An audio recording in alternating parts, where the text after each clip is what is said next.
കൊടുക്കണം, കടം വീട്ടണം മക്കളെ.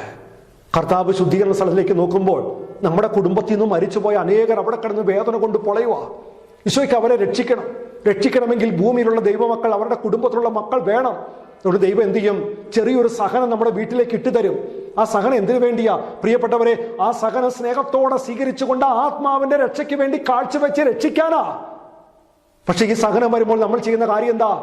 നമ്മൾ ഓടുക, പല സ്ഥലങ്ങളിലേക്ക് പോകുക, ഈ സഹനം മാറി കിട്ടാനായിട്ട് പ്രാർത്ഥനയുമായിട്ട് പോകുക. പക്ഷെ ഈശോ തന്ന സഹനത്തിന്റെ ലക്ഷ്യം എന്താ? ഈ ആത്മാവിന്റെ രക്ഷ. നമ്മൾ രക്ഷിക്കാറുണ്ടോ മക്കളെ?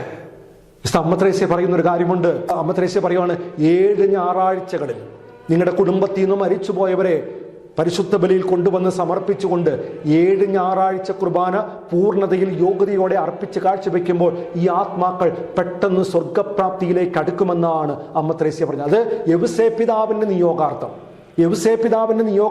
7 ഞായറാഴ്ചത്തെ കുർബാനകളിൽ നിങ്ങൾ എന്ത് ചെയ്യണം? ഈ കാണുന്ന മരിച്ചുപോയ ആത്മാക്കളെ ചേർത്ത് വെച്ച് പ്രാർത്ഥിക്കുമ്പോൾ യൗസേപ്പിതാവിന്റെ മാധ്യസ്ഥ ശക്തിയാൽ ഈ ആത്മാക്കൾ സ്വർഗപ്രാപ്തിയിലേക്ക് അടുക്കുമെന്നാണ് അമ്മ ത്രേസ്യ വെളിപ്പെടുത്തിയേക്കണേ. ഞാൻ പറഞ്ഞു വരുന്ന കാര്യം മക്കളെ, തലമുറയെ മറക്കല്ലേ. തലമുറയ്ക്ക് വേണ്ടി പ്രാർത്ഥിക്കണം.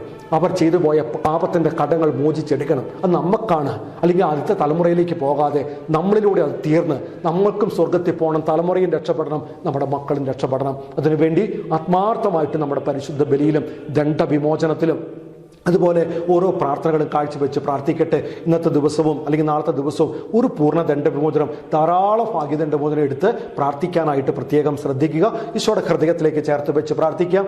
ഈശോയുടെ തിരുഹൃദയത്തിൽ നിന്നും കാരുണ്യ സ്രോതസ്സായി ഞങ്ങൾക്കായി ഒഴുകിയിറങ്ങിയ തിരുരക്തമേ, തിരുജലമേ, ഞങ്ങൾ അങ്ങയിൽ ശരണപ്പെടുന്നു.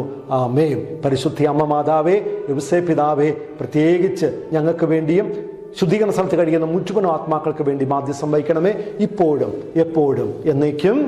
ആമേൻ.